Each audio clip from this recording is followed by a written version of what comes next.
Estamos começando mais um programa ligado no esporte pela TV Polo em Cubatão e hoje eu tenho um convidado aqui que manja muito de futebol. É o Vitor Andrade, do blog O Curioso do Futebol. Tudo bom, Vitor? Tudo bem, Carlos? Tudo ótimo. Um abraço para o pessoal dos telespectadores e obrigado pelo convite. Então, a gente vai conversar bastante aqui, mas primeiro eu queria saber um pouquinho sobre esse blog aí, O Curioso do Futebol, que sai uma matéria bacana aqui no Jornal da Cidade. Jornal da Cidade. Então, eu criei o Curioso do Futebol há 2 meses, no comecinho de abril, e era uma ideia antiga minha, aliás, vou até ser sincero, a ideia era mais da minha esposa, né? Porque ela via meus comentários de futebol e falava, você tem que criar um blog, e falava, mas ela não tem tempo e tal. Só que eu tirei férias em março e eu fui para o Uruguai e eu assisti 3 jogos lá no mesmo final de semana e fiz um relato de cada um desses jogos pelo Facebook. E aí além da minha esposa, óbvio, um monte de gente falou, cria um blog, pô, registra isso num blog. E eu acabei, no dia 7 de abril, o blog estreou. E eu conto basicamente nele histórias do futebol, histórias antigas, mas mais recentes também. E eu resolvi também fazer esse especial de 1 ano da Copa, que surgiu numa conversa entre eu e 2 amigos meus, o Fernando Martinez, que ele também tem um blog que chama-se Jogos Perdidos, e o Gustavo Fôlego, que é de Mauá. Cada um dos dois assistiram 8 jogos da Copa e eu assisti 4. E a gente na conversa, a gente podia pegar o depoimento de cada um dos jogos, tá? Falei, poxa, é mesmo. Só que 8 com 8, 16, mas os 4.020. Falei, já começa com um número razoável de jogos. E aí eu comecei a lembrar das pessoas que tinham ido aos jogos, consegui juntar um pouco mais. Depois no Facebook mesmo, nos grupos sobre futebol no Face, eu consegui chegar nos 64. Aí, na verdade, você não narra os jogos como os jogos foram, você narra os bastidores do que aconteceu. O que eu falo, eu adoro futebol, eu adoro o que acontece dentro de campo, mas o que acontece dentro de campo numa Copa do Mundo, para quem vai assistir, acaba sendo secundário. Então a gente narra os bastidores mesmo, como é que foi para chegar no estádio, para contar como é que tudo aconteceu, como é que estava a torcida, se fez amizade ou não, se trocou camisa, pegou souvenir. Então é isso que eu gostaria que as pessoas passassem e deu certo, né? A gente já está no 9º dia do especial e as linhas dos textos estão todas sendo essas. E são postadas exatamente no horário dos jogos, né? No dia anterior eu programo, né, pelo blog, né, o curioso do futebol.blogspot.com. Eu deixo ele programado e ele entra no horário que foi o jogo amanhã. Então ele, quando completa 1 ano exatamente, o texto está no ar. E tá dando audiência? Tá sim, tá dando uma média de 600 visualizações por dia, mas eu já cheguei a picos de 1.000 visualizações diárias já. Bacana, hein? Tá tendo sucesso, o pessoal tá procurando. Quando eles sabem, acabam visualizando. Também tem uma coisa legal, tem alguns grupos específicos de futebol no Facebook, de futebol italiano, futebol japonês, né? Então, quando são esses jogos envolvendo essas seleções específicas, eu jogo nesses grupos. Normalmente são os jogos que têm mais sucesso. Eu não consegui fazer as versões do texto em espanhol, mas, como eu já até falei, eu gosto do futebol uruguaio, participo de grupos de futebol uruguaio, mas também eu coloco, mesmo sendo o texto estando em português, o pessoal os uruguaios vão ver o texto também. É interessante. Aí eles acabam. Eles dão um retorno para você? Dão retorno. O pessoal fala, começa, que legal esse jogo, eu vi pela televisão, teve um parente meu que estava no jogo. Então eu tenho esse contato com o pessoal comenta, manda comentários no Facebook também da página. O bacana é essa interação, né? Com certeza. Porque esse retorno. Porque é aí que você vê que o pessoal tá gostando, né, das histórias. O pessoal comenta, tem uns que, poxa, me arrependo de não ter ido, tem o pessoal, eu tava nesse jogo também, poxa, é sensacional. Tem opiniões divergentes, porque às vezes um cara fala que o jogo foi bom, aí tem um outro que pega e comenta, mas eu tava nesse jogo e pra mim foi uma porcaria, mas é normal, mas isso que é legal, tem visões diferentes. Às vezes depende dos bastidores pra pessoa ter gostado do jogo ou não. É verdade. Né? E tem coisas assim que você vai por exemplo, eu fui ver o Honduras-Equador, que fez um ano no dia 20. E assim, O Honduras-Equador é um jogo que se vou olhar, não vou dar nada. Eu fui só porque seria o único jogo fora de São Paulo que eu teria ido. Só que depois eu consegui ingresso pro Brasil e Chile, que foi em Belo Horizonte. Foi um jogão. Foi um jogaço. O Equador ganhou de virada. Além do clima, eu vi um jogo fora de São Paulo. Mas foi legal porque foi um jogaço, por incrível que pareça. E às vezes, por exemplo, teve gente que viu o Itália e Inglaterra e falou que no jogo não foi bom. Não foi o mesmo. Não foi a mesma emoção. Só que depois comprovou-se, né? Porque tanto a Inglaterra como a Itália não passaram de fase, mas tinha tudo para. Você pega o nome das duas seleções e são duas seleções importantíssimas, mas que não fizeram um bom jogo.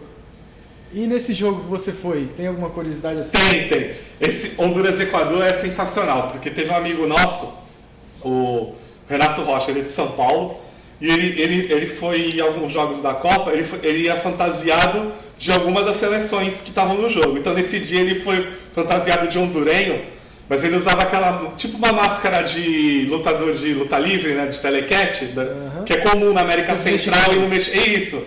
Então a branca e azul, né, que são as cores da seleção hondurenha, uma camisa de Honduras e uma calça com detalhes do Romero Brito. Só pra você ter uma ideia. Falando em espanhol com todo mundo, inclusive ele deu entrevista para uma TV hondurenha em espanhol, como se fosse hondurenho. E eu e o Luiz, que estávamos do lado dele, a gente ria aqui. Aí a pessoa pergunta, por que vocês estão rindo? Porque é brasileiro, cara, ele tá tirando o ombro.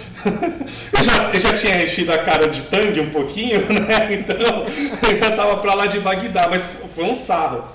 E todos os jogos que eu fui tem uma história interessante. Eu fui em 4 jogos, né? Eu fui no Brasil e Croácia, que foi a abertura, Uruguai e Inglaterra, Honduras e Equador e Brasil e Chile. Então todos eles têm uma história diferente, mas a mais engraçada foi essa, com certeza. Mas esse trote com os jornalistas não é comum até. Na Copa Só que a gente ria, né? Eu sou jornalista, se eu tivesse no papel da repórter e soubesse depois, ia ficar pé da vida. Mas caramba, é engraçado, não tem como não ser engraçado. Foi engraçado, né? E na abertura, você estava naquela vaia monumental que aconteceu no ginásio? Tava assim.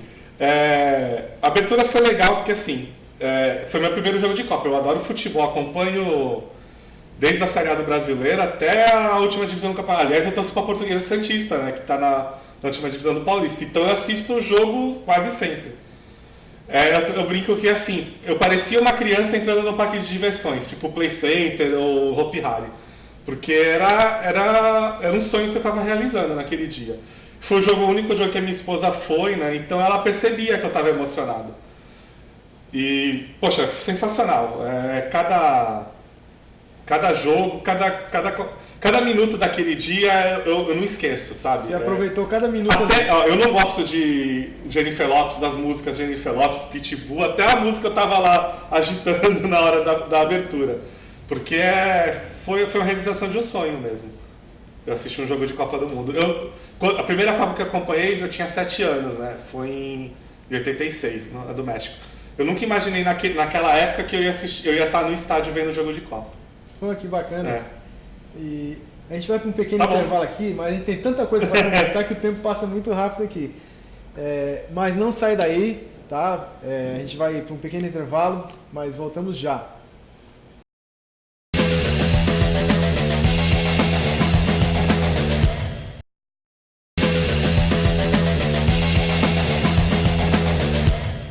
Estamos de volta com o programa Ligado em Esporte pela TV Polo em Cubatão e hoje eu tenho aqui um apaixonado pelo futebol, que é o Vitor Andrade. E eu soube que ele tem uma coleção de camisetas, né, Vitor? É verdade. Eu estou aqui com a do Argentino Júnior, né, que foi campeão da Libertadores de 85, que é o clube que revelou o Maradona. Maradona, antes de ir pro Boca, ele começou no Argentino Júnior com 17 anos. E eu tenho, acho que hoje eu devo estar com uma base de 120 camisas. Eu tenho, são 2 lados que eu busco mais, que são camisas dos times do interior do estado, São Paulo, e camisas do Uruguai, dos times uruguaios. Eu já tenho metade do campeonato uruguaio de camisa já. E eu tenho várias camisas dos times do interior do estado também. E fora outras coisas também, tenho camisas de seleções e outros times estrangeiros, camisas dos grandes do futebol brasileiro, tenho Botafogo, Atlético Mineiro, São Paulo, Santos também. Mas assim, as minhas duas principais buscas camisas do interior e camisas dos times uruguaios. E como é que você consegue Não. as camisas? No interior é fácil. Como eu acompanho a Portuguesa Santista e eu conheço muita gente que assiste jogo no interior, dos times pequenos, é mais fácil de achar. Então a gente acaba trocando. Alguém assim, tipo, pô, eu tenho a camisa do Lemense, vamos falar, do Lemense de Leme. Eu tenho uma da Portuguesa Santista sobrando, vamos trocar? Então a gente troca, fica com mais uma da coleção. No Uruguai, assim, eu já visitei o país algumas vezes, então eu consegui comprar algumas. E eu tenho uma camisa que é do Danúbio, que uma amiga minha de lá, Rocina, que é amiga minha da minha esposa, ela mandou. Porque uma das vezes que eu fui, eu não achei a camisa, tinha mudado o fornecedor do material esportivo, eu não achei, mas aí ela comprou e me mandou. Me mandou de presente, eu fiquei super contente. Então é assim que eu coleciono. E o resto, assim, às vezes eu dou um pulo em brechó, dou uma olhada, se tá, às vezes promoção na internet de alguma camisa ou outra, às vezes você encontra camisa R$25, R$30 de modelo de anos anteriores de algum time, aí você pega e compra, né? Você aproveita o preço. Brechó também, a gente acaba pesquisando.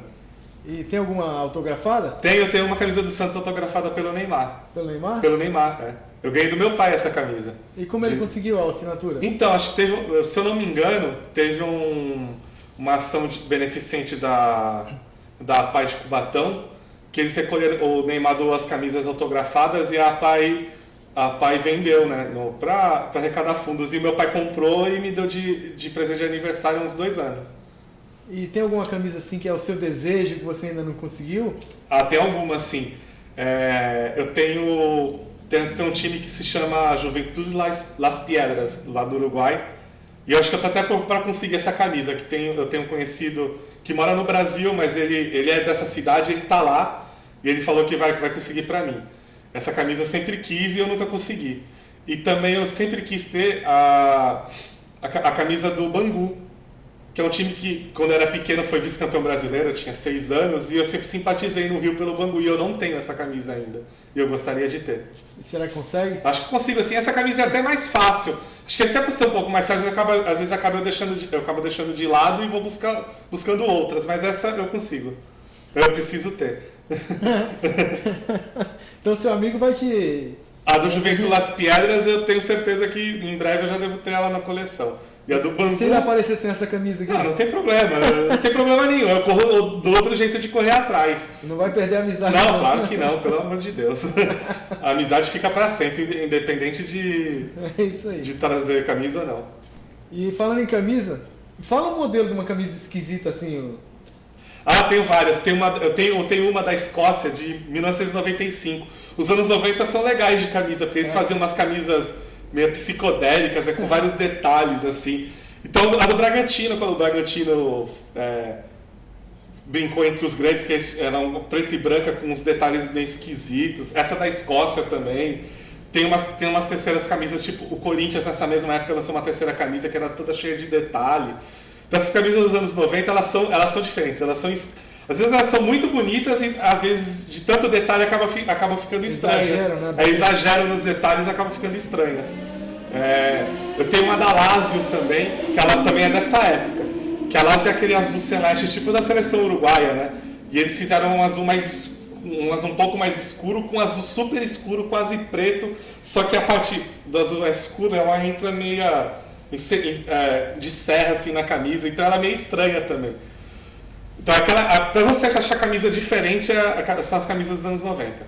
E parte da sua coleção dos anos 90? Eu tenho essa da Escócia, tenho essa da Lazio, eu tenho uma da Juventus de Turim, que é um roxo, que ela é roxo com manga amarela, só pra você ter uma ideia da camisa. Eu tenho também essa camisa, então elas são diferentes. Se pegar os modelos dos anos 80, eles são bem simples, né? Até o tecido dos anos 90 já lembra muito dos atuais.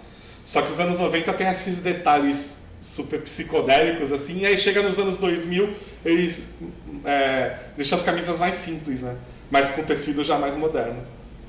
São mais sóbrios os desenhos? São mais sóbrios, assim, linhas retas, não tem aquelas coisas de curvas ou serrilhados, coisas do tipo. E aquelas mais antigas que você tem, que você pode falar? Eu tenho uma de São Paulo, da década de 70. Como você conseguiu? É um amigo meu que me deu, mas assim, ele coleciona cachecóis, né, de times, e eu não coleciono, mas eu tinha alguns, e a gente fez uma troca. Eu passei os cachecóis que eu tinha e ele me passou essa camisa de São Paulo da década de 70. Eu também tenho uma camisa do Santos dos anos 80 que eu tinha ganho do meu pai quando eu era pequeno e eu guardei. Que é de 84, da época que o Santos foi campeão paulista, né? Meu pai me deu e eu tenho essa camisa até hoje. São as duas mais antigas que eu tenho na coleção. E da seleção brasileira? Tem? Eu tenho as camisas da década de 90, né? 94, 95, 93, 94, 95. Tem a azul também, né? A segunda uniforme. E tem umas mais recentes também. Tem a de 2002, campeão do mundo, né? 2002 eu tenho umas mais recentes. E como é que nasceu essa paixão? Vamos, pelas camisetas, por exemplo. Bom, veio da paixão pelo futebol. O futebol é assim, desde pequeno eu fui ver jogo. Meu pai me levava na Vila Belmiro, no Uricumusca, né, que é o estado da Província Santista. Meus tios também. E foi daí que eu peguei gosto. Qual foi a primeira? O primeiro jogo que eu tenho na minha mente, assim, que eu sei que você me perguntar o que você viu tudo, é Santos 2, Tunaluso 0, Campeonato Brasileiro de 86. Mas eu tenho certeza que eu vi no mínimo mais 3 ou 4 jogos antes disso. Eu tenho cenas assim de um Santos ou era São Paulo ou Botafogo e Ribeirão Preto, que a camisa é a mesma. Só que meu pai não tem essa memória que eu tenho, então eu pergunto pro meu pai, ele não lembra. E o primeiro jogo em Uricumusca, essa da Portuguesa Santista, foi em 87, Portuguesa Santista e Palmeiras e São João da Boa Vista. Esse Palmeiras é alvinegro, ele não é verde. Porque acho que um fundador era palmeirense e o outro era corintiano. Então eles adotaram o nome de um com a camisa do outro. Foi o primeiro jogo que eu vi, foi 1-0 para a Portuguesa Santista. Em 87. Eu não sabia, não. Ele é de São João da Boa Vista. O time está parado, mas o clube, como socialmente, ele funciona até hoje. E do Ibis? Você tem? Eu tenho a camisa do Ibis, sim. Eu tenho a camisa do Ibis, sim. Como é que você conseguiu? Então, eu fui em Recife mesmo, com a minha esposa, a gente conseguiu. Eu comprei Ibis, na época Ibis, Náutico e Santa Cruz. A gente conseguiu na época. E você faz uns 4 anos. Você acompanha o Ibis assim? Acompanho, ele joga a segunda divisão do Pernambucano hoje, né? O Ibis ficou muito famoso de ser o pior time do mundo porque não tinha segunda divisão na época em Pernambuco, então ele jogava com o Sport, Santa Cruz, Náutico e tomava 10-0, 12-0. Fazia um gol por ano e era contra o Santa Amaro, que era o segundo pior time do mundo. Só ganhava do Ibis. E aí normalmente o jogo era 2-1 pro Santa Amaro. Era quando o Ibis fazia alguma coisa. Só que o Ibis tem uma história engraçada. No início dos anos 2000, foi a última passagem dele pela primeira divisão. Eles montaram um time bom, chegou a ganhar do Náutico no Aflitos, de 1-0. Foi uma festa. Só que tem torcedor do Ibis que não gosta, porque eles querem que seja o pior time do mundo.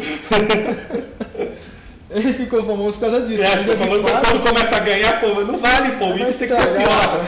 Tem que estragar a fama. Não vai estragar a fama. Porque ele é famoso, eu vejo muitas reportagens sobre ele, documentários e, nossa, é uma diversão. É verdade. E a gente está terminando mais um bloco aqui, tá tão gostosa a conversa. Então, mas não sai daí porque tem mais bate-papo aqui com o Vitor, depois do intervalo. Não sai daí, continua com a gente, fique ligado.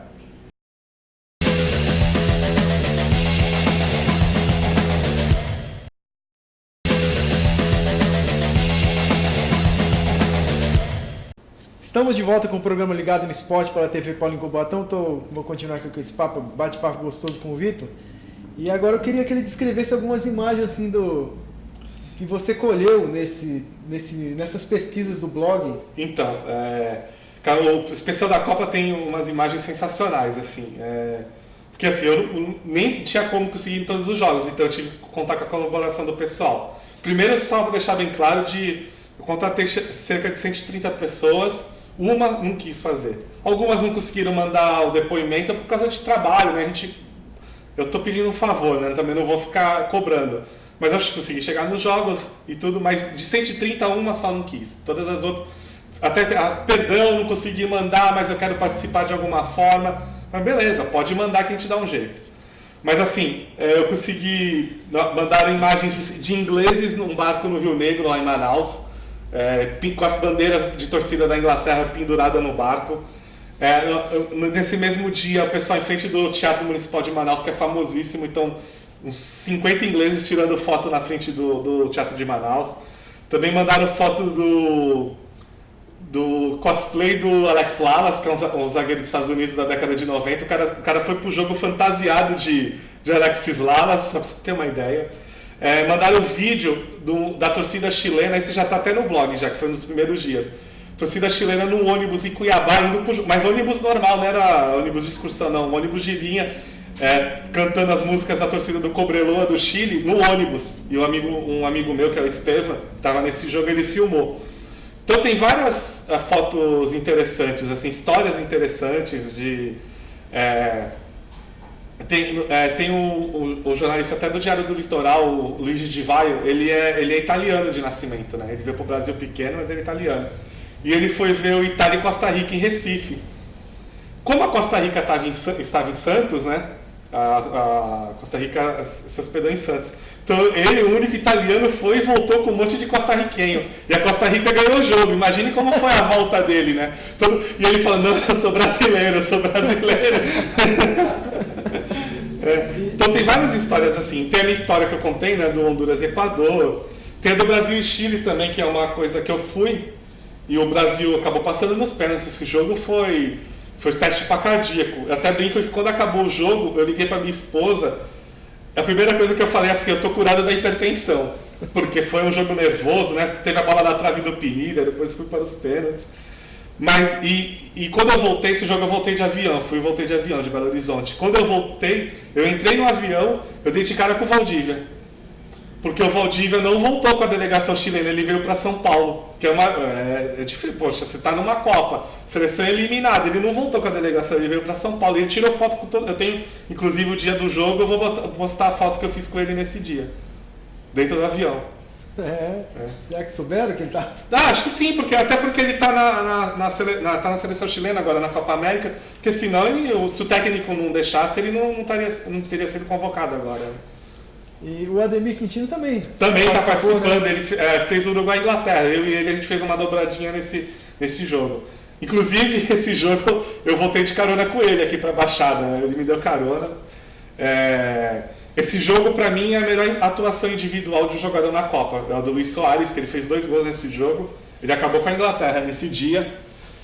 E assim, você dá pra perceber que eu gosto muito do futebol uruguaio. Então esse jogo pra mim também foi especial. Inclusive com os amigos que eu tenho lá, eu fiquei trocando WhatsApp. E o pessoal, manda foto. Eu mandava foto pelo WhatsApp do jogo. E foi mó legal, porque o gol do Uruguai saiu no finalzinho, foi mó festa. E eu comemorei pra caramba. Comemorei quase quanto num jogo do Brasil.